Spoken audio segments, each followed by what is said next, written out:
શિક્ષણ વિભાગના આદેશો પછી ગુજરાતમાં શરૂ કરાયું છે મદ્રેસાઓનું સ્કેનિંગ। જોઈએ આ જ મુદ્દે વિશેષ અહેવાલ।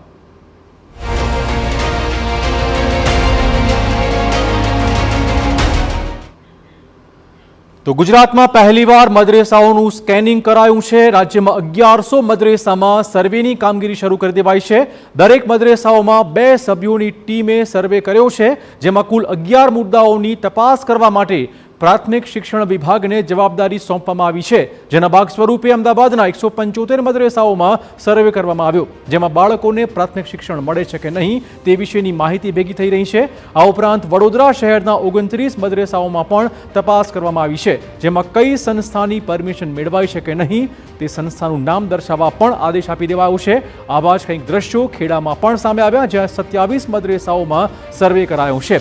તો ગીર સોમનાથના વેરાવળના 12, કોડીનારના 4 અને ઉનાના 2 મદ્રેસાઓમાં પણ સર્વે આરંભી દેવાયો હતો, જેમાં મદ્રેસાઓમાં બાળકોના અભ્યાસ પ્રવૃત્તિઓ વિશે શિક્ષણ વિભાગની વિવિધ ટીમો તપાસ કરી રહી છે।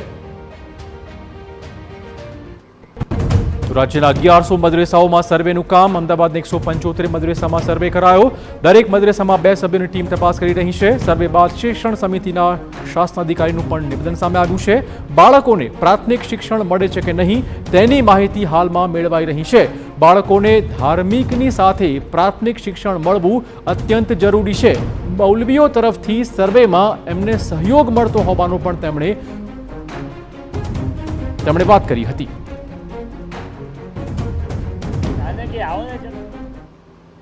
બાળકોને ધાર્મિક શિક્ષણ આપવામાં આવે એની સાથે રાજ્ય સરકારને કે સ્થાનિક સત્તાતંત્રને કોઈ વાંધો નથી, પરંતુ બાળકોના મૂળભૂત અધિકારોનું જે પ્રાથમિક શિક્ષણ મળવું જોઈએ એની ચિંતા શિક્ષણ વિભાગ દ્વારા રાજ્ય સરકાર દ્વારા કરવામાં આવેલી છે।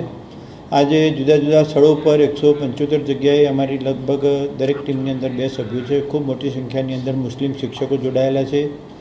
જે સ્થળો પર ગયેલા છે એ સ્થળો પર અમને ખૂબ સારો સહકાર આપવામાં આવેલો છે।